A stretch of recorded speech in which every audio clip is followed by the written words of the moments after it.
शिवलिंग की पूजा कैसे करना चाहिए? बोले नमो निष्कल रूपाय, नमो निष्कल तेजसे, नमः सकल नाथाय, नमस्ते सकलात्मने। अब तो सौनकादिक ने कहा भगवान शिवलिंग की स्थापना कैसे, उसका लक्षण, उसका पूजन, किस द्रव्य से शिवलिंग बनाना चाहिए।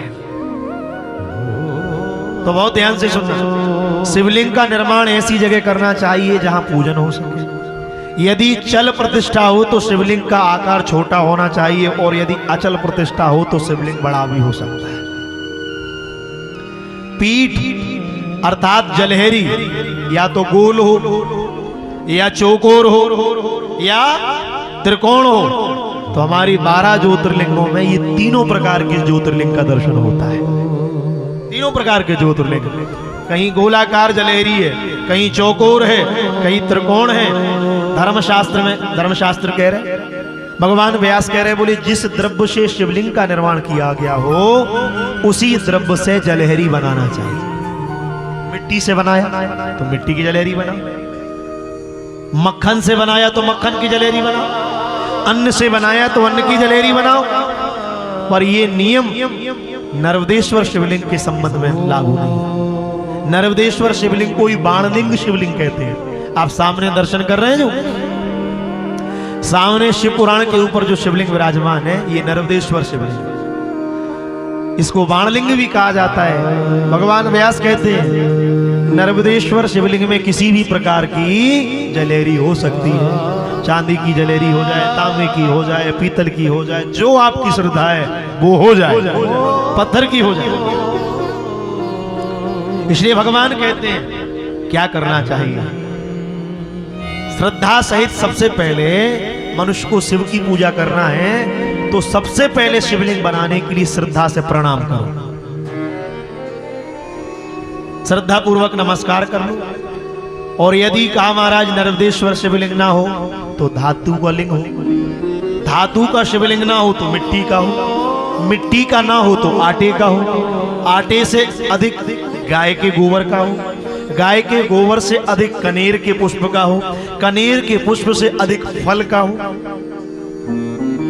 और फल से अधिक गुड़ का शिवलिंग हो, गुड़ से अधिक मक्खन का शिवलिंग हो, मक्खन से अधिक अन्न का शिवलिंग बनाकर शिव जी की पूजा करने का विधान।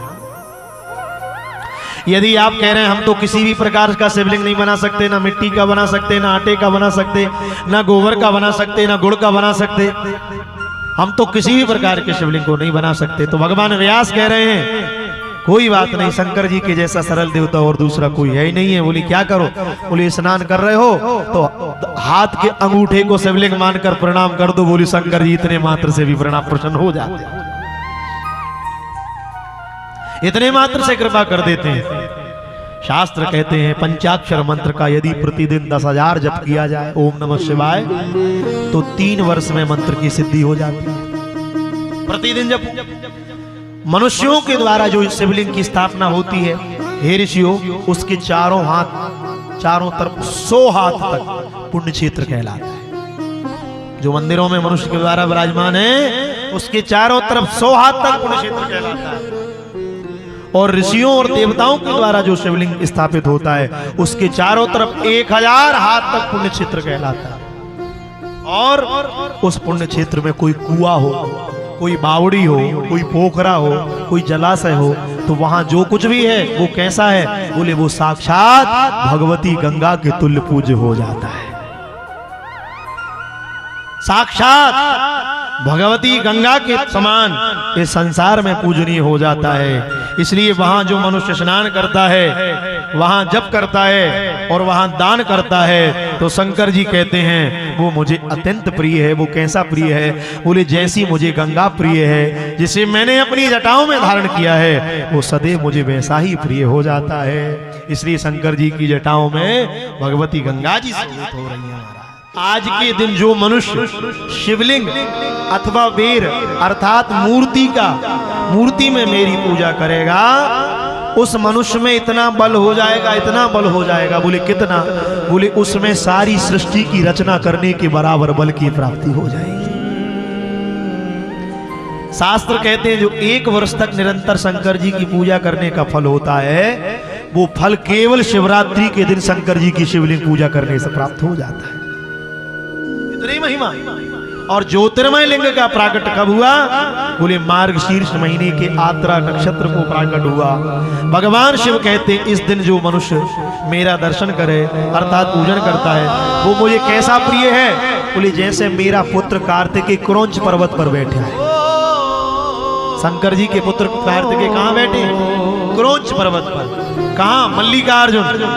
वहां 2 ध्वजाएं चढ़ती हैं, एक लाल ध्वजा और एक श्वेत ध्वजा। शास्त्र कहते हैं जिसको नेत्र संबंधित रोग हो उन्हें मल्लिकार्जुन में जाकर दोनों ध्वजाओं को अर्पित करना चाहिए। और खुले नेत्रों से पूर्णिमा के दिन अमावस्या को लाल ध्वजा चढ़ती है और पूर्णिमा को श्वेत ध्वजा चढ़ती है। नेत्र भरकर उन दोनों ध्वजाओं का दर्शन करना चाहिए। तो भगवान कहते हैं जैसे क्रौंच पर्वत पर मुझे अपना पुत्र कार्तिकेय प्रिय है, ऐसे जो मनुष्य शिवरात्रि के दिन मेरा पूजन करता है वो मुझे अपने पुत्र कार्तिकेय के जैसा प्रिय हो जाता है। इसलिए फाल्गुन कृष्ण चतुर्दशी के दिन इस संसार में प्रथम शिवलिंग का पूजन हुआ। मार्गशीर्ष महीने की आद्रा नक्षत्र को प्राकट हुआ और फाल्गुन कृष्ण चतुर्दशी को पूजन हुआ। जिस जगह ज्योतिर्लिंग का प्रकट हुआ उस स्थान का नाम लिंग स्थान के नाम से जगत प्रसिद्ध हुआ और उसको कहते हैं अरुणाचल महादेव।